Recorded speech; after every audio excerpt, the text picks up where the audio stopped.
Welcome in, everybody, to the Chris Mathis podcast. It's a Talk to Him Tuesday edition of the Chris Mathis podcast. I'm going to be joined by my co-host Spencer Mathis alongside Super Bowl 37 champion Brad Johnson as well. And most of you guys probably know him most recently as Big Bad Brad on TikTok, Twitter, Instagram for all of his trick shots. But an honor to have him here on the Chris Mathis podcast, TCM pod. Without further ado, we'll bring on Spencer Mathis, my co-host, and again, Brad Johnson, our guest here on Talk to Him Tuesday on TCM pod. All right, Brad, first and foremost, welcome into the show, man. Glad to have you and excited to talk about your career throughout the NFL, college football, and then post-football career as well. Awesome. Appreciate you, Chris and Spencer. Appreciate you guys having me on the show. We'll have a lot of fun here and tell some stories and see where it goes, man. Let's have fun. Absolutely. So, Brad, first and foremost, 17-year NFL veteran quarterback, Super Bowl 37 champion, and obviously a lot of success at all levels of football. But what are you up to now? Talk about what you've been doing post-NFL career. Yeah, when I got done with my career, 2008, I believe it was, I did not want to get into TV announcing. I did not want to get into college coaching, recruiting, and traveling the world and trying to call plays and getting fired and all those kind of things. I did not want to go in the pro level. I really just wanted to be with my family. Nikki and I, we've been married for 21 years now, and our two boys, Max and Jake, I really want to get involved in their lives. And so I coach all their little youth football, baseball, basketball teams and middle school teams and high school teams. And I went to the state championship the last couple of years, got beaten overtime. Heartbreaker. Hadn't gotten over yet, obviously, but I really enjoy coaching kids. That's what I really enjoy doing. I like to do a lot of one-on-ones with coaching quarterbacks and stuff like that, and don't really charge money. I just kind of like spending time with them, and whether it's a middle school kid and hopefully he can become a middle school starter, maybe it's a different kind of kid just trying to get a couple completions and teach them how to take a snap. And some you're trying to win a state championship, and some you're trying to get them off to college, and some you're trying to get them ready for pros. So whatever level they may be is kind of where I want to be at. I want to be with helping others. And I've been involved with a couple different charities up in Asheville, North Carolina with the Evelyn Foundation. Been with them for over 20 years now. Do a big golf tournament in June at the Cliffs of Walnut Cove. And then I'm also with another charity called Beyond All Borders in Asheville, North Carolina too. So kind of helping getting those guys started. And obviously I make a lot of trick shots on TikToks. Yeah, no doubt. And obviously you've been able to stay in the limelight as much as you've wanted to be. And I actually went out to one of those football games that you coached a few weeks ago, I guess maybe a couple of months ago at this point, and got to see your son, Jake, play tight end. He's insane, obviously. And he had 2 touchdowns that game. It was the one game you guys did lose other than the playoffs, but that was a lot of fun to witness. Now, you talk about the trick shot career post-football, and you're great at basketball. You're great at football, still with the toss. You still got it, even at your age as today, and you retired, as you said, in 2008. Talk about what inspired this trick shot career of yours and, trying to come up with all these ideas as well. Yeah, I kind of got on TikTok when the pandemic hit a year and a half ago, and everybody's bored at the house. We're working out, we're training, we're eating, everybody's on the TikTok. So I started on the TikTok. I started making a lot of videos of my career, football and basketball and NFL level, and then all my workout stuff. And then I started just making trick shots. I played a couple years in basketball in college and grew up loving the sport. And obviously I could throw a football and those kind of things. So I saw a lot of people were making trick shots where it's really just like a one-shot thing, maybe a baseball bat and hit a ball into a basketball hoop. I said, you know what? I want to change my game up. I want to be a little bit different. I want to be able to make shots in sequence. So it may be 3, 4, 5 shots in a row. Maybe, spin a ball with my finger and off the backboard and it goes in, a hook shot, then behind my back or off my head, and then finish with a football throw the length of the court or whatever it may be. All these kinds of things. And it's really I've had fun with it. It's kind of like my therapy. It's like setting a goal and you got to be able to do it. And so sometimes people always ask, how long does it take to do those videos? And usually I'll say, I can say the first time, first take, or I can tell you a lifetime of practice. And so some of those things, they take 5 or 10 minutes. And some of those things, they take 3 days. I'm not going to lie to you. So it's a lot of work, but it's a goal for me to never start a different trick shot until I finish that one. And so it's been fun for me to do. And hopefully everyone's kind of enjoyed kind of laughing at me and and kind of enjoy seeing some different kind of shots and stuff. Oh, absolutely. I enjoy watching them on a daily basis, at least 2 or 3 times per week. And if people want to check those out, they can watch it on Twitter, TikTok, Instagram. It's Brad_Johnson_14 on all social medias. And we'll show a quick one of these clips that you did. Corner pocket, you called it out as you were throwing the football, which is impressive. Here's a clip that you did a few months back, and you're calling out, the corner post, where you're going to hit it, second pole, first pole, second pole. Which of these three, attempts is the most difficult out of these three throws that you make here? Well, I'm going to hit. I know I can hit the first pole, but hitting the second pole, when you're a right-handed guy, the ball is going to tilt. It's going to lean. It's going to go 6 inches to 1.5 feet from left to right. And if you're lefty, it would go from right to left. But so really, just kind of throw it up there and. Had a lifetime of practice of trying to throw that, but it's a shot that no one's ever really done before. You know what I mean? Everybody does. I've done doinks and from 20-yard line, 50-yard line, and you see a lot of people do that, but you've never seen someone do it from the corner pocket. Those kind of things. So I try to put a little different spin, a little different humor to it, and those are fun to pull off. Yeah, that's impressive. And speaking of those doinks that you do, here's one of the more traditional ones, which is still a difficult feat. We'll play this one right here. Again, Big Bad Brad on TikTok, Twitter, Instagram. Check him out. And also has merchandise we'll plug here momentarily. But what is it? This 25 yards right here, Brad? This was at the 20-yard line. So really with the end zone, that's a 30-yard throw. But the height of it ends up being about a 40-yard throw. And on this one, I went left pole, right pole, then hit the middle pole, and so I had fun with it. My mom made you see the sign there, backed by popular demand. So I love that. Or doinks or whatever it is. So we just I try to bring humor to this whole thing, So hopefully everyone laughs and gets a joke, or even they go out and try it and see how they do with it. With you being a right-handed quarterback, was it more difficult to hit the left side of the field goal post or the right?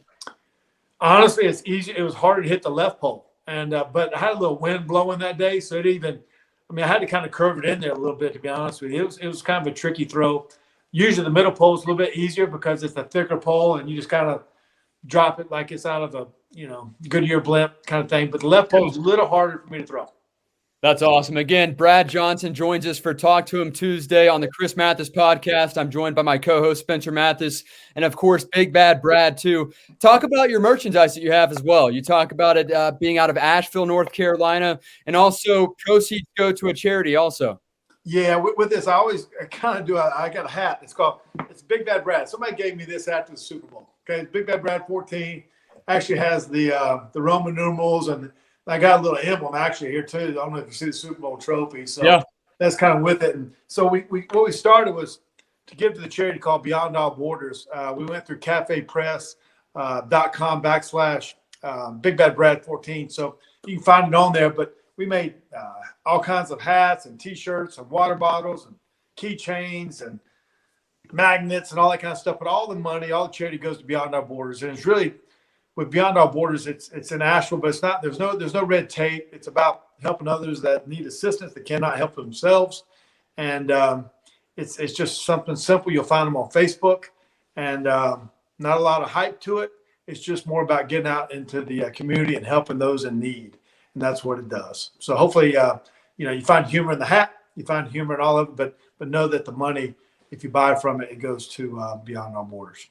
Yeah, and you have several different items on there. You've got T-shirts, you've got the hat, you've got stickers, you've got mugs, the whole 9 yards. You've got a little bit for everything. And again, I'll attach that link for the shop and the description, and I'll also tweet that out too. So those of you guys that are tuned in right now, check that out. Click on the link and go support one of those charities. And again, buy some Big Bad Brad merchandise also. Now, I want to go back to your coaching. You said that you love coaching and helping out a quarterback at any level, whether it's a middle school kid trying to throw a complete one pass or, a varsity guy. I have, a couple of questions regarding, does that, come with the fact that you want to stay involved in the game, or did that also coincide with the fact that both of your kids played high school ball and you wanted to be side by side with them? No, obviously I love coaching my kids. That was pretty, as fortunate the coaches and athletic directors let me be a part of the programs without being a teacher as a lay coach, a volunteer coach. But so that's pretty awesome. But I love seeing kids. You know what? I'll be honest with you. In 1987, I was at a basketball camp up in Grayson, Kentucky, and at this camp there were a lot of kids came over from France. And the one day of the week they were in Grayson, Kentucky, they let all the kids that were from France, they let them go to Lexington, Kentucky to a mall, and they came back with three things. It was crazy. They bought Levi's, like Levi jeans, blue jeans, and then they bought these things called Nikes. They were called them Nikes at the time, the Nike tennis shoes. That was right when it was coming out. And then they bought a football. And I saw these two kids from France, and they were throwing a football like a shot put. And they were throwing each other about 10 feet away. And they're, oh, oh. And I was like, holy cow, let me see that ball. You know what I mean? And I got it, and I threw about 40 yards, and they're like, whoa, do it again. Whoa.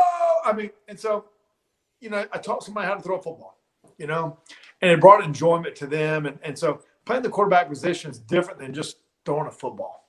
I'm not a guy that's just going to teach you or try to help you throw a better spiral. I'm going to try to help you become a better quarterback, a better leader, encourage you, those kind of things. That's my goal for kids. But there's a lot of different styles of throwing the football, a lot of different styles of playing. And I just like spending time with, different kids, and hopefully they can become a better quarterback or complete more passes or win more games or achieve their goals, and kind of let that take care of itself. So with this interview, Brad, I had some fans reach out, and I picked 4 or 5 of my favorite questions from fans. And I actually had a question from a coach. Coach Perry asked, with all that there is going on with throwing motion nowadays and all the different aspects that are involved with the throwing motion nowadays, how do you keep it simple for teaching these fundamentals to an up-and-coming quarterback? Well, I think throwing a football or a baseball, I think it's a God-given talent.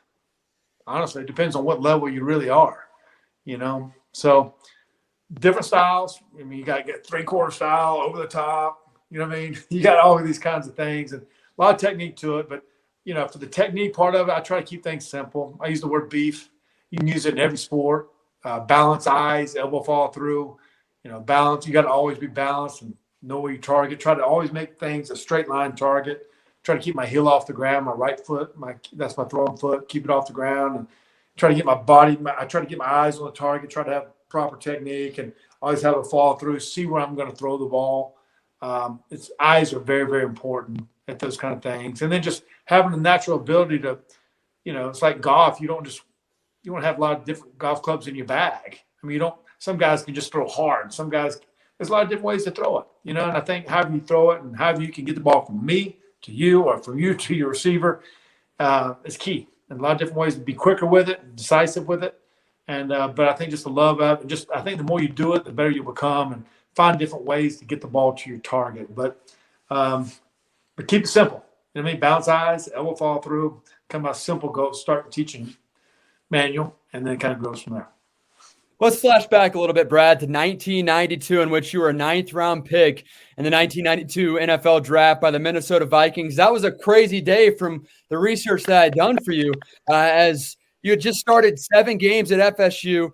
Walk us through that draft day after the uncertainty of you thought that you were going to be drafted by the New York Giants, and then they ended up taking Kent Graham out of Ohio State. And then you're left thinking, hey, what now? I thought that was the place I was going to go to. Walk me through draft day and kind of that uncertainty. I think you spent time with your dad on that day, and finally got the call from the Minnesota Vikings. Yeah, no doubt. My senior year at Florida State, I didn't only started 1 game that year.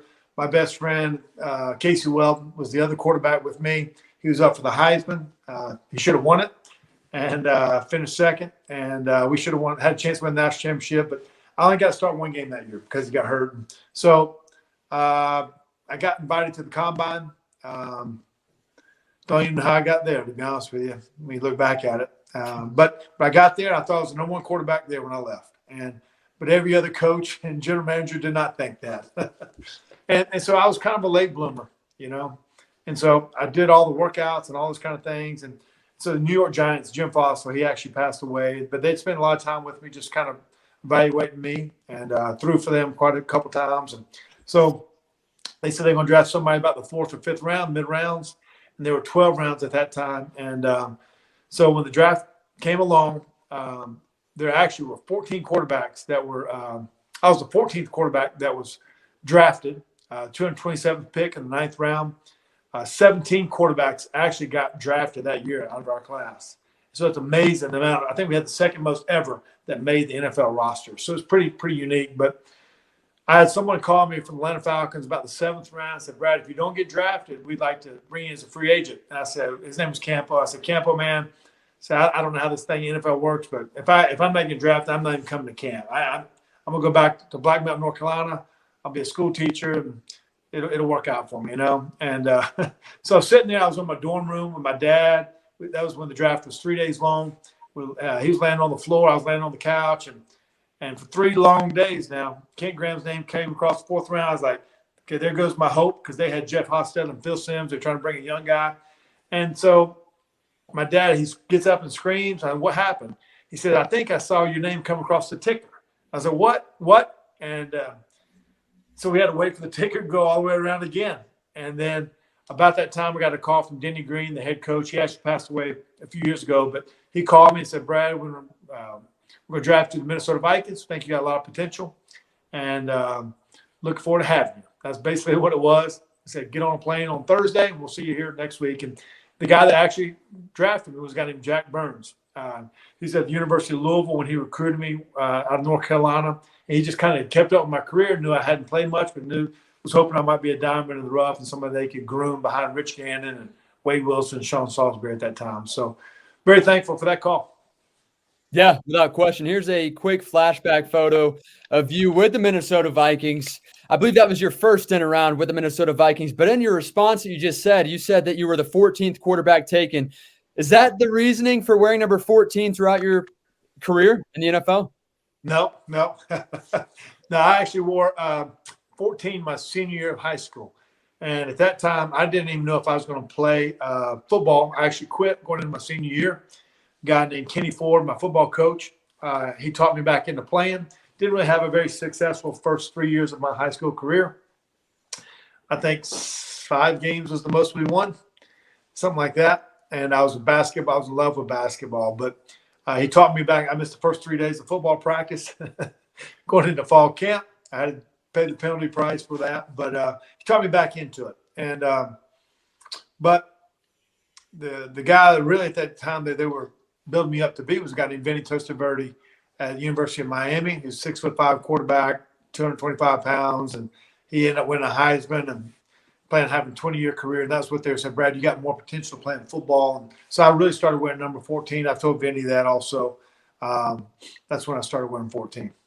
Yeah, that's really impressive stuff. Now, you talk about being taken in the 9th round out of the 12 rounds that were available in the 1992 NFL draft by the Minnesota Vikings, but obviously you didn't start right away. What was kind of your approach after being drafted and, trying to learn the game at the NFL level and, not getting much playing time, if any at all, in the first couple of years? Yeah, again, I only started 7 games in college. I get drafted 9th round. I got some reps in the training camp, but for 2 years I didn't get a rep in practice. Not a rep. Not on first team for sure. Not on scout team. Second string quarterback Sean Salisbury got all those, and so the days I threw were on the days off, on Tuesdays or day off, or thrown into a net by myself during the season. Sundays after games, I'd either go to 2 places. If it was a 12 o'clock game, I'd go to Bally's Anytime Fitness that night and work out, or I'd go back to the facility and work out again. So after games, that's kind of what I did. But I knew I had to learn the playbook. Playbook was a thick playbook. A lot of words, a lot of numbers, a lot of names to learn. And so I spent my time in the playbook. And honestly, the first year after this fall was over, I'd done all the workouts of my life. I said, Brad, I talked to myself. I was like, I got to understand the game. So I'd go to a library in Rome, Georgia, at Berry College where my dad was at. And I'd take a red pen, green pen, blue pen, green pen, orange pen, and I'd draw out every formation, what every play was, every coverage, every front. And I spent time by myself in the library. I'd go there for 5 hours a day. And until I actually learned the playbook, I would not let myself work out. That's the commitment I was going to make to myself. I needed more knowledge more than just the physical ability. So, but after I learned it, I became a much better quarterback. Without question. And obviously, that's one thing that a lot of people don't realize. They have that natural born talent. They think, hey, I'll go to the collegiate level, I'll make it to the NFL, but they have to learn that playbook. How much of a challenge is it to learn that playbook? Obviously, you put in the work, but I mean, how difficult is that? For an average Joe like me that has no idea about having to learn a playbook, how would you describe how difficult that actually is? Yeah, it's why there's only 32 starters in the world. There's not many astronauts that get to go to the moon. You know what I mean? So that's what an NFL quarterback is. It's hard to get that position. It's hard. I tell people a lot of times it's harder to get that position than it is to be more successful when you do get that position, because you're fighting. You're fighting to get in that spot, whether you know it, the knowledge of the game, getting the reps in practice, or getting that opportunity as part of your contract or your first round pick. The guy in front of you get hurt. How are you going to get on the stinking field? So, but when you get that opportunity, you better be able to come through. And my dad always told me it's better to be prepared and not have an opportunity than to have an opportunity and not be prepared. So, that's where you got to spend lonely time by yourself and study and be physically ready. And so when those moments come, that you can come in and you can lead your team to win. So that's where I spent my time doing that. The playbooks are thick, and axe, double right spear, leg 735H pump, double cadence on 2. Double right check, like check what, coach? You know what I mean? You better be able to get to your audibles. You know what I mean? So I had great teachers at the beginning of my career, and I was very fortunate in my career being in Minnesota, because I had the same offensive coordinator for 7 years. I got to play in one system for 7 years. You take a guy like Mark Sanchez, I think he had 6 different systems in 7 years. Take a Baker Mayfield. He's already been in 4 different systems in 4 or 5 years, whatever it is. You know what I mean? So Tom Brady, he was in one system for 20 years. If you take Brett Favre, he was in one system for like 18 years, but when he had to go to the Jets, it was like mind-boggling. You know what I mean? So it's not just about can you throw a ball. It's about, can you call the play in the huddle? Can you read it out? Can you do it time and time and be consistent with it? And so you better have knowledge of that playbook. Again, talking with Brad Johnson here on the Chris Mathis podcast, a very special edition of Talk to Him Tuesday, also alongside my co-host Spencer Mathis too. Now, Brad, 4 years after you get drafted, you get your first NFL start after Warren Moon went down with an injury. How exciting was that for you? What was your emotion like heading into your first NFL start? Did your nerves play a big factor into this, or were you ready after learning playbooks for 4 years? Yeah, I think what's really interesting was the last preseason of the year, that year when Warren Moon got hurt, I threw 4 interceptions in the last preseason game. And I thought I was going to get cut, thought I was done. And every one of those 4 interceptions, they happened in the red zone. So I thought I was going to get cut. So the very, very next week, first game of the season, Warren Moon gets hurt about second quarter. And you could hear a pin drop when he got hurt, because they're like, who are we going to play now? We got to play Brad. He's just threw 4 picks last preseason game. We should have cut him. You know what I mean? And so I came in that game. I threw a game. We came from behind, had a game-winning touchdown to Chris Carter, change right, base right, 086, and caught him on the post. And then the very next week, we played the Atlanta Falcons in my very first start. And we win the game. I was the NFC Player of the Week. So I went from being cut potentially to being an NFC Player of the Week. And then midway through the season, got a big contract, and kind of worked out for me there. But I think it's really more just about believing in yourself and, just giving yourself every opportunity to be successful. And so that year was crazy about it. I actually led the NFL in red zone efficiency that year. So I think that learning experience, dealing with adversity, dealing with, trauma, which at that moment you don't want to go through, but it actually made me a better quarterback and kind of who I was, more ready for the year. I know that the Viking fans know this, and not, other fans, they might realize that you throw, Randy Moss's first 2 touchdowns in the NFL with the Minnesota Vikings. How crazy good was Randy Moss? And did you know right away that he was going to be one of the top guys and arguably the best wide receiver of all time? When Randy was when he was at Marshall, we'd always watch his games on TV. You'd always see the highlights, and he had been at Florida State before that. And obviously Mark Richt, he's my brother-in-law. And when we drafted him, they said, Brad, you've never seen anything like it. And you cannot throw it far enough, is what they told me. So it was true. It was true. Randy came in most game ready to compete as a rookie I've ever seen it. Full of confidence, very, very smart, tough receiver. it's crazy why he wasn't the first pick of the draft, but he came to the perfect place. And I think us having in our system with Brian Bilk as a coordinator and Denny Green, but having Chris Carter and Jake Reed, veterans that were helping him along the way too. He was a freak. That was his nickname, the Freak. And it was special to watch. And obviously, I threw his first touchdown pass, which I don't even know if he remembers my name, but we all remember him. Yeah, no doubt. And they still carry on the moss. You just got mossed on ESPN and whatnot. Now, after a few years in Minnesota, you were traded to the Redskins for a first, a future second, and a future third-round pick, which sounds crazy. You don't often see trades of that nature anymore.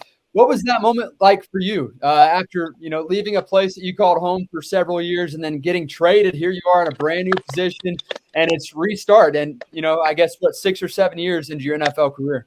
Yeah, I'd been in Minnesota for 7 years, but that last year and a half or so, I went through a bunch of injuries. I broke my thumb, I broke my ankle, I had a neck surgery, I had some other injuries I was dealing with. It was just time for me to move on, to be honest with you. And so when I went to Washington, it was crazy. I had to sell my house in Washington.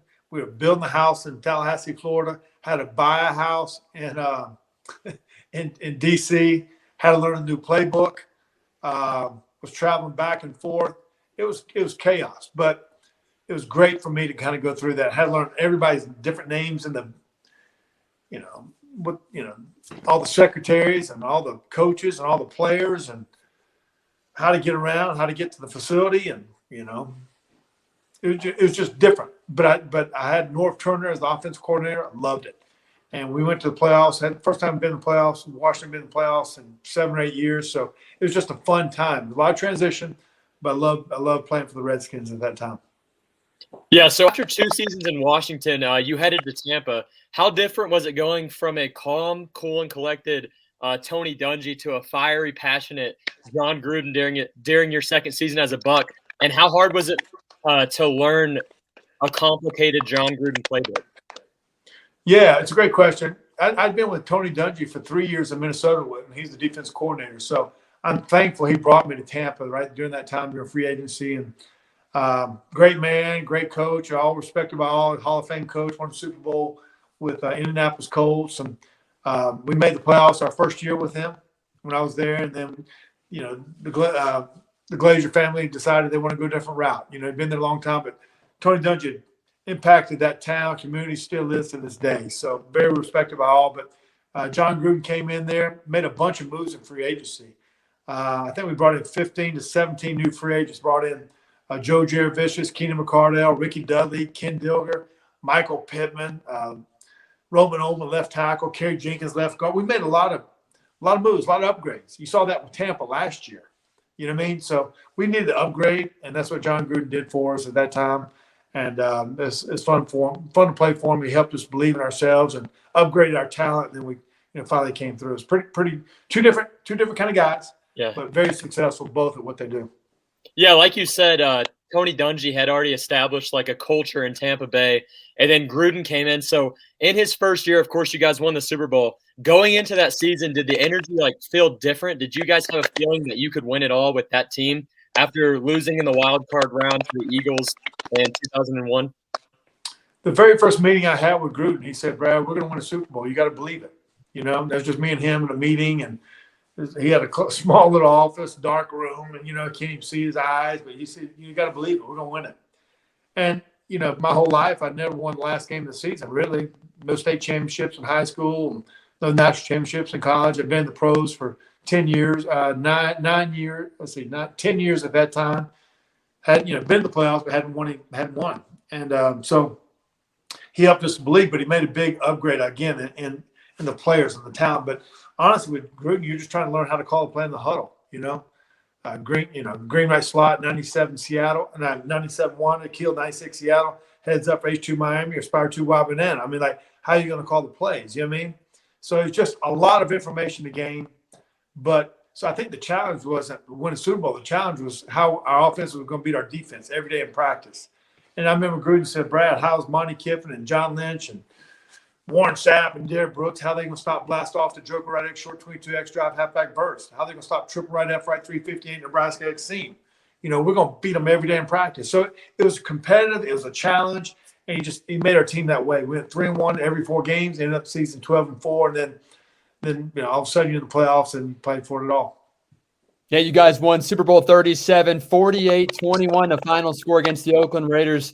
I can only imagine that it's going to be tough for you to answer this question, but how would you describe the feeling of not only playing in the big game, but also coming away, winning it, and truthfully blowing out your opponent and the Oakland Raiders back in 2003? Yeah, I pinch myself every day thinking that, we won it. You know what I mean? But I think the belief of being able to do it was key. And that's what Gruden did bring to our team. And obviously we had some guys make Hall of Fame sense. But all your life you sit there and you watch it on TV. You're sitting there eating chips and dip at some Super Bowl party, and can that be you one day? You know what I mean? So there's only been, I think, 34 guys that have ever won it. 12 guys have won it multiple times, and so it's hard. It's just hard to do. And but we had great players that believed in each other, and we got to that point, to that game. Obviously, anybody can win it when you get there. When the guys that win it, they'll tell you it's one of the best days of their life, and the guys that don't, they'll tell you the game sometimes is overhyped and overrated. But to be a part of that, to have confetti fall in your face and say you're going to Disney World is pretty incredible. And but when you play the game, there's a lot of hype around it. But when you actually play the game, you got to fall into the just make the read, make the throw, make the play, and don't really worry about the consequences till after it's all over. You just got to play the game.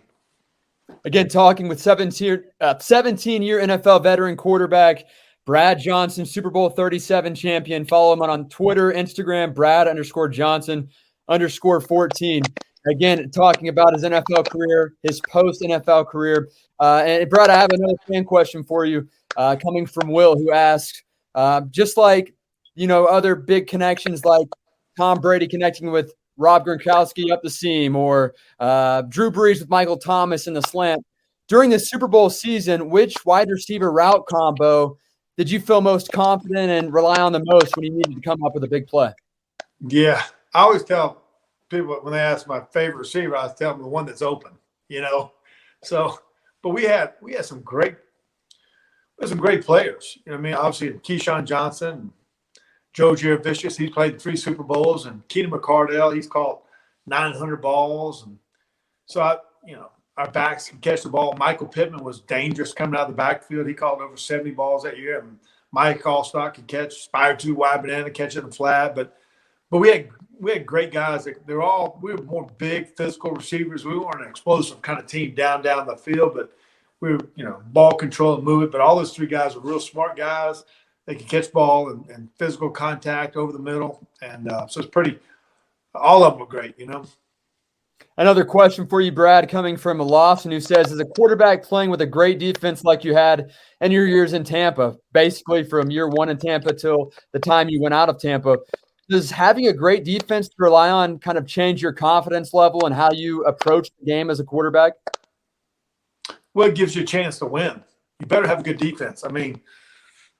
You look at Green Bay when Favre won it, Reggie White, and Leroy Butler, and Troy Aikman when he won it, and Steve Young when he won it, and Tom Brady when he won it with all the Patriots, and last year when Tom won it with Tampa Bay. They were dominant. You got to have a defense that can create turnovers, score on short fields, and I think the way Gruden calls plays, I think sometimes in a ball game, I might throw for 180 yards at 200 yards at halftime, and they end up with 220 yards, 230 yards. So a lot of times you might be ball control and work the clock and kill the clock. So sometimes it depends on how the play caller wants it. But you better have a great defense, better have a great kicker at the same time. Then offensively, you better be able to score, especially on short fields and the red zone. So we kind of had that kind of team. Again, another question from a fan of not only the Chris Mathis podcast, but of Brad Johnson and your time with the Minnesota Vikings as well. Randy asked, other than the Super Bowl, which game in your NFL career was most memorable for you? Oh, gosh. It's a great question. I think the most memorable moment was actually when I, threw a pass and caught my own pass and scored it on a touchdown against Carolina Panthers. And first time it had ever been done and won an ESPY. That was kind of a unique play. I think my very first, coming in for Warren Moon, we talked about earlier, was a memorable game because I threw my very first touchdown pass in that game to Chris Carter. But I also talk about a game people will never remember is when the Minnesota Vikings, we beat Tampa Bay, and I think we won the game like 10-6, threw for 180 yards. I was 20 for 28 and 180 yards. It was the hardest freaking game I played. The hardest game I played was in the heat, and didn't put up great stats, didn't put a great in the boat. Dadgummit, we got the win. And that's it's funny how social media says that you look at all these yards, but it's more about the win. I remember about the grind. So those are kind of moments that I remember, and so just fortunate I had a 17-year career. Yeah, unreal. And again, you told me Wikipedia has it wrong. It has you at 15 years, and sure enough, 17 years in the NFL. And Brad, you kind of led me on to the next question. It's about that SB Player of the Year in which you threw a pass to yourself and ran it in for a touchdown. You had the wheels here on this play. Let me pull up this video, and bear with me as we get this video playing. But here's the play, Brad. Yeah, the play was dot left, spear, ripped out. And basically, it was throw a sticker out to the tight end. The ball got deflected. It came back to my hands. And so I knew it was if I got tackled there, you cannot throw 2 forward passes. And so I knew if I got tackled there, we were still in field goal range. So a lot of times you might just knock the ball down so they get intercepted or lose yards. But here I made 56, Burrow missed, and then gave a few little juke and drives, and then dove in the end zone. And so it's kind of a unique play, 12 points in fantasy football, and right place, right time. Yeah, that's the first time in fantasy football history that a player scored 12 points, I believe, the first one ever. And I think only one other quarterback has done that, deflected up to himself, pass, and run it in for a touchdown. And that was just recently, if I do recall correctly. But yeah, that was Marcus Mariota in the playoffs a few years ago. We actually talked about it, so it's a pretty cool play. Yeah, no doubt. Again, joined by Brad Johnson here on Talk to Him Tuesday with the Chris Mathis podcast. My co-host Spencer Mathis on with us too. Brad, talk about how difficult it is for you not only to get to the Super Bowl, but after that, try to make another playoff run. Because arguably people say, hey, Tom wants to repeat like he did in New England, for example, and they think that it's so doable. But Tom Brady's the only guy to ever do it. Some guys win it one time and they never get back to the playoffs. How difficult is it to even get back to the playoffs after winning the Lombardi trophy? It's really hard. I think there's been 55 Super Bowls. 7 teams have went back to back. Pittsburgh Steelers, Miami Dolphins, Dallas Cowboys, San Fran, the Patriots, maybe one other team in there, but it's hard. What's that? Buffalo Bills maybe it went back. No, they lost the Super Bowl 4 times. Oh yeah. But you know what? After we won it, we were ready to come back. Had our same team back. First game of the season, we won 17-0 up at Philadelphia, and then the next game, we went through a barrage of craziness. We lost 7 players to injuries that year, or weird things happened. We lost our GM at the end of the year, also. But when you lose Joe Jurevicius and Mike Allstott and Shelton Quarles and Brian Kelly, and I mean, the list went on. And we had guys, Kerry Jenkins and Robinot. I mean, we got hurt. Keyshawn Johnson was gone. I mean, so we lost our team. And then we lost some crazy games. Like the Monday night game, we were up 34-15 against the 34-14 against the Colts, 35-14 against the Colts with 4 minutes to go and lose that game in overtime. I mean, then we had another one against Carolina Panthers. We went lost. We had a 2-minute drive, scored with no time left on the clock, and then had an extra point blocked. You know what I mean? So it was just weird. So, it's hard to go back to back. It's hard to do it. It's hard to make the playoffs. It's hard to get a first down. It's hard to win a game. So that's why when you have those moments, you got to celebrate. And hopefully, you can retain, but you got to have guys healthy and got to have a little luck along the way too. Yeah, Brad, you played with the Buccaneers from 2001 to 2004, and then you went back to the Vikings for your second stint in Minnesota, and then rounded out your NFL career with the Dallas Cowboys. Talk about those 2 final stops for you and how you remember those couple of years with the Vikings again and then with the Dallas Cowboys too. Yeah, when I went back to Minnesota, I was a free agent. I looked at several places. I think I was looking at Miami, Seattle, Chicago, and then Minnesota. And then I went back to Minnesota. I knew the head coach, Mike Tice. I knew the system. And it's just that transition for me. Dante Culpepper was the starter, and I'd be a backup. And so I at that point in my career, I think I was 37 or something like that. And so it's natural transition for me. And then Dante got hurt. And then I ended up starting that year. I think I went 7-2, and made a close little run there to the playoffs. And I think we started 2-5 as the season went on. So But that was a great run. The next year was kind of a weird year for us for a lot of different reasons. Not really want to get in all that one, and then I became a free agent again. Went to Dallas Cowboys. Loved it. Wade Phillips was the head coach. And great relationship with Jason Garrett, the coordinator, and then obviously being with Tony Romo was a lot of fun. So I only started 3 games there in Dallas because of Romo's success and stuff. But it was a good way for me to kind of finish my career being with the Cowboys. Yeah, so in those final couple of years, and you said that you kind of took a backup role until the quarterback had went down, then you went and had a good run there, potentially making a playoff run there with the Vikings and then rounding out your career with the Dallas Cowboys. What was kind of your mindset in terms of, being a backup again and trying to help out the team? Are you still trying to help the team win each and every day? Are you competing with a starting quarterback at that point? What's your mindset as a guy that comes from winning a Super Bowl to now you're in the later years of your NFL career and it's obviously still a part of the team? And kind of walk me through what your approach was there the last couple of years of your career. Yeah, when I went back to Minnesota, I was a starter for a year and a half. So I was in game mode. So I was playing and all this kind of thing. So that was the good thing for me. It was easier to just play and a big part of the game plan, especially my first year there in Minnesota. So, but that part of it I loved. Then when I went to Dallas, I was more of the backup, and I really did enjoy being with Tony Romo. Really smart guy, great playmaker. Loved being with Jason Garrett, and still a great relationship with him. And so it is different when you drive to the ballpark and knowing that you're not the starter, and but you got to be ready on a minute's notice, and you don't get any reps in practice and those kind of things. So you really just want to be a support of whoever that starting quarterback is, which was Romo, and so I relished in that, knew my place when I was 39, 40 years old. Again, talking with Brad Johnson here on Talk to Him Tuesday on the Chris Mathers podcast. You had a lot of success in your NFL career, a long NFL career, 17 years in the NFL. Ultimately, how would you describe your 17-year NFL career? I describe it as a blessing. Thankful for that opportunity. Thankful for being drafted in the 9th round by Jack Burns, and be thankful for, the relationships that I played with the systems and all the opportunities, and obviously win a Super Bowl. But, I was able to live out my dream as a kid, to throw a football, to play on the national stage. But it's more not playing on the national stage, it's about my dream. And it was a grind. It was tough. A lot of surgeries, a lot of lonely nights, but it paid the price. And I look back and I'm very thankful. So great relationships, great memories. Yeah, Brad, I coincidentally lost my voice with the Bucs-Rams game yesterday and the outcome of that one. If you're in Tom Brady's situation, what do you tell your team down 20-3 at halftime to get the team going? Because the offense was obviously stagnant. The defense was the only thing keeping them in the game. How do you get your offense going at halftime down by 17? You just play. You have no other option. You got to play. The game's going to be over when it's over, but you want to give yourself a chance to get back into the game. Hopefully you can get a couple turnovers along the way, which they did.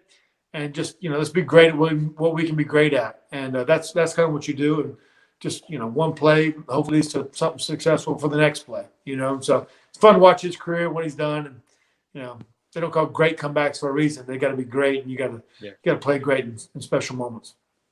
Brad, you spent your entire life around the game of football, and everybody can look at today's football and look back even 10 years ago and say, hey, there are a lot of different changes. For you personally, what do you feel is the biggest difference in football of today's game in comparison to, say, 15, 20, 25 years ago? Social media, for sure. You better start there. Whether it's doing these podcasts, whether it's Twitter, whether it's Instagram, we're all on that now. So fantasy football, it's a part of it now. So don't mistake that. But the player, the rules have changed to a degree to protect the quarterback. Some rules in the secondary not holding quite as much. You're seeing a lot more yards, but I think you're seeing great players. As far as the system goes, there's way more looks. And, at first it was just call play and run it. Then it got into reading one side of the field, maybe checking to a run if it was certain coverage. And then it got into having full field reads. Then it got into making audibles. And then it got into defense for making audibles. And then it became, let's do dummy counts. And then, it's gotten crazy. Now you're getting this whole RPO thing and more of the dual threat kind of quarterbacks. But if you really watch, the quarterbacks are always in deep in playoffs. It's usually the pocket quarterbacks. So you better be able to throw from the pocket at the end of the day. You can run around all you stinking want, but when you go back and look at Super Bowl champions, it's guys that win it from the pocket. The game's won the passing game. Third down plays are critical. Red zone plays are critical, and 2-minute situations are critical. So that's my little synopsis of it all. But it's a great game, and the fan support, and it's fun to watch it at all levels now. But kids have gotten better through middle school, high school, just their knowledge of the game, whether it's playing video games, whether it's doing summer leagues, flag football leagues, or just a year-round training has gotten much better. Brad, I know that you have two sons that are very good at playing football, not only during high school, but obviously after too. Both of them are committed to Texas A&M and will be taking on their career as an Aggie. So you have guys that are still in the game that you see on a day-to-day basis, and you see their work ethic. You see what it takes to become a great high school football and eventually a Division I football player in today's world. What's one or two things that sticks out to you about these guys that you would like to tell other high school or young collegiate football players that they need to try to incorporate in their lifestyle into their game in order to be successful? I'd tell you to be great at your craft. Be great at your craft. Love what you do. Don't worry about what the social media part of it is. The rewards will come if you're successful in the field. And you got to be good at what happens in games. And be a great teammate, be a great leader, be a great follower, And so live with no regrets, do the work what the coach says, but then do the extra on your own, But be great at your craft, at your position, and let the rest of it take care of itself. A lot of times you just kind of keep your mouth shut and work hard. Good things will usually happen in the end, but you got to do the work. Brad, got another question from a super fan of Florida State Seminoles, a fan of yours as well. He asks, it's a two-part question. Any special interaction or moment that you remember of your time with Bobby Bowden and the voice of the Florida State Seminoles and the Buccaneers, Gene Deckerhoff? Yeah, man. I got a picture of Bobby Bowden right here. That's awesome. Yeah, it's incredible. Very thankful I got to play for Coach Bowden. Obviously, a tremendous coach, and my time at Florida State was awesome. I loved it. And I got still great friends to this day. Go back to Tallahassee often. And I went to Coach Bowden's funeral this past summer. It was unbelievable tribute to who he was. It wasn't about all the wins and national championships. It was more about who he was and what he stood for. And he's a man that shared his faith with all. And so it's pretty incredible looking back. So thankful for that time. And Gene Deckerhoff, he's caught you look back at someone like Gary Brooks, caught every one of his plays at Florida State and Tampa Bay. To this day, Gene Deckerhoff, if you want to put somebody in the Ring of Honor, I think Gene Deckerhoff should be in the Ring of Honor, honestly. So his love for Tampa is incredible. He calls Saturday games at Florida State. He's at every Buccaneer game on Sunday. He calls basketball and baseball too. Pretty cool. And like you, he shares his advice and tries to help the younger guys become successful in their craft too. He helped me along the way a few years back, and I had the opportunity to meet with him. And same situation, just like with you, Brad, a great guy that wants to pass along his knowledge and help out and help somebody else pursue their dream. Also, another question comes from Paul regarding your time as a dual sport athlete at Florida State University. As you played basketball for Division I college basketball and football at the same time, how difficult was that? Trying to not only balance school, one sport, but two sports at the same time? A little bit of my problem was I was competing with quarterbacks and I was competing with other point guards. So Charlie Ward, he was a tremendous player, had an 11-year career in the NBA and Heisman winner, but he was never competing against someone in football or competing with someone in basketball. So what he did was incredible. But for me, the competition was tough, and so I would kind of get late to basketball because of the football season. And then I'd miss part of spring football. I'd miss 10 practices with spring football. We had 20 practices back then because we went to the NCAA twice. So it was tough on me from that standpoint, just really kind of staying in shape, probably more for basketball than football. But just because of all the running and stopping and all that kind of stuff. But loved it, loved being a part of it, and thankful that Florida State let a lot of guys like me do that, from Deion Sanders to Charlie Ward and many others. Play football and track, or football and baseball and those kind of things. Pretty unique for a school to let you do as much as they let us do. Obviously, Brad, I've kind of hinted on it a couple of times. You've got two sons, both of which are going to be playing Division I football with Texas A&M. Jake, a tight end, and the quarterback, Max Johnson, as well. Now, I'm sure, every dad, especially someone that's played in the NFL like yourself, has dreams of their kid playing a sport and, hopefully becoming a professional athlete or playing at the Division I football level too. Did you ever think that it would truly come true for you after seeing these guys play in the backyard for years? Yeah, when I think of Max and Jake, I think of all the parties we've had at the house, jumping in the pool and birthday parties and backyard basketball and ultimate frisbee and frisbee golf and just all the little games we played in the backyard, from corn toss and horseshoes and all the above, But to watch them kind of live their dream, obviously they're high level players in high school and getting that way in college and all that kind of stuff. What's great is to watch them, let them live their dream. And so they love it. They love being part of teams. And so it's going to be fun to kind of keep up with them, watch them. And as a dad, sit in the stands, I can't tell them how to catch it or how to throw it. You kind of sit there in the popcorn, eating popcorn, and watching like every other 90,000 people in the stands. So, but just kind of let them enjoy their careers is pretty cool. Yeah, bro. I've got one final question. So you were obviously an NFL starting quarterback for a good chunk of your career. Whenever you were in the backup role, who would you say you learned the most from? Like, who taught you the most? I think early in my career, I had Rich Gannon my first year. Then I had Jim McMahon the second year. Then I had Warren Moon for 2 or 3 years there. And so at the stage of my career, probably been around Warren Moon the most because we were together the most for, I think, 3-year period. Ended up making the Hall of Fame. And I think it wasn't about how to throw the ball. It was more about just, how to deal with the ups and downs of every stinking day, of the difference of the cheers and the boos and the wins and losses and touchdowns, the interceptions, and just how to handle the media, how to handle your huddle, how to handle your team through the good, the bad, and do it year round. That was key, and just kind of the way he carried himself. So I probably learned more from Warren, just the way he handled himself off the field, dealing with people, than it was about just how to read a coverage or throw the football. Brad, I know that you helped coach Max quarterback during his high school years too. How was that relationship like in terms of, dad being a coach as well? Was there ever any headbutting, or was it, hey, all right, dad, you're right. You played the NFL level. You know what you're talking about. Yeah. The interesting thing about that is, like, in high school, you're trying to teach them how to read the mic and how to read certain blitzes and some of those other teams are not really doing that. So I was always trying to advance him.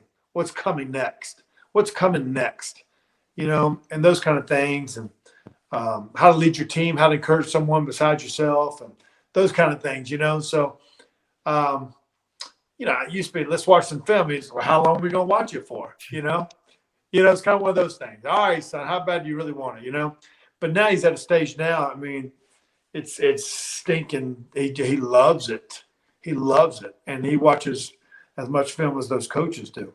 And now he kind of knows more about football than I do, especially with the protections and coverages and kind of what the game is presenting itself now compared to when I played. So fun to watch him really dive into it more off the field than on the field, honestly. So it's kind of cool. And I have another question coming from JC, big time fan of the podcast. He says, obviously, with you being an NFL Super Bowl champion, Super Bowl 37 champion from 2003 and playing in the NFL for 17 years, and then you go back down to the high school level and try to coach, as you said, a more simpler game. You're trying to prepare these guys for that next level. Is it sometimes difficult to try to, I guess you could say, go down to that level of not playing for a Super Bowl and trying to teach these guys, hey, look, if you put in this work, it translates into a win in this category or in this sport? Or is it sometimes frustrating for you because there are certain times that things are missed that you would have picked up on, a few years later in your career, for example? Yeah, it's a great question. I think you always got to know where you are, what level you are and where the kids have been and how much do they really know and how much have they really worked at. And it's kind of like in basketball. If you play in the NBA, you can't expect some high school kid to be doing alley-oop dunks. You got to start back with fundamentals and how to do a layup and how to block out. And same way in football, you got to learn how to. You always teach them blocking, tackling, and those kind of things. And so, yeah, there's a lot you can't do in high school, but there also is, and you want to challenge the kids as much as you can too. But as a volunteer coach, you don't want to buck the system. If I'm not the play caller, I'm a volunteer coach. So you want to give helpful hints, but you also want to know your role too as a coach, and you don't want to do too much by telling the kid too much. Sometimes you want to let them go play too. Again, talking with Brad Johnson, 17-year NFL veteran quarterback, Super Bowl 37 champion, also known as Big Bad Brad on TikTok, Twitter, Instagram for his trick shots as of late, and does a great job with that. Brad, plug your website once more for merchandise and how people can purchase one of those Big Bad Brad hats and mugs, T-shirts, stickers, the whole 9 yards. Yeah, if you go on cafepress.com /Big Bad Brad 14, you go on there. There's hats, T-shirts, magnets, keychains, whatever you want. It's all there. But all the money goes to Beyond All Borders, and it's up in Asheville, North Carolina. So I've had fun with it, and I'll keep making trick shots, and we'll keep tagging and stuff. But it's all about helping others that need help, that need assistance. There's not a lot of red tape with this charity. It basically, we're not paying salaries. It's going to help the people. That's what's a little bit different about it. Yeah, that's awesome, Brad. The link will be attached in the description down below. Make sure to go check that out and get yourself some Big Bad Brad merchandise. Brad, one more time, plug your Twitter account, your Instagram, TikTok, how people can keep up with you and your trick shots and motivation and flashback to your career sometimes on Twitter too. Yeah, Twitter and Instagram is the same handle. It's Brad _ Johnson _ 14. And then TikTok is Big Bad Brad 14. And you'll find all the trick shots. You'll have a lot of humor with it. And it'll keep you always entertained and hopefully never disappoint. That's kind of what happens with it. But had a lot of fun with it. And hopefully everyone can gain a little humor with it also. Again, Brad Johnson joined us here for Talk to Him Tuesday on the Chris Mathis podcast. A pleasure to talk with you, Brad, and it meant a lot that you took the time out of your day to talk with us. And as we kind of delved into your career and dissected your brain, former NFL quarterback, and today's game, and it was a joy, a pleasure, and it meant a lot, Brad. Thank you very much. Yeah, man, I appreciate it, Chris. Thanks, Spencer. See you guys, and man, it's going to be fun to watch your careers as y'all keep blossoming, get out there, but y'all do a great job. So I appreciate having me on your show. Absolutely, Brad. Thank you very much. I appreciate it. All right, guys. See you now. Bye-bye. Thank you.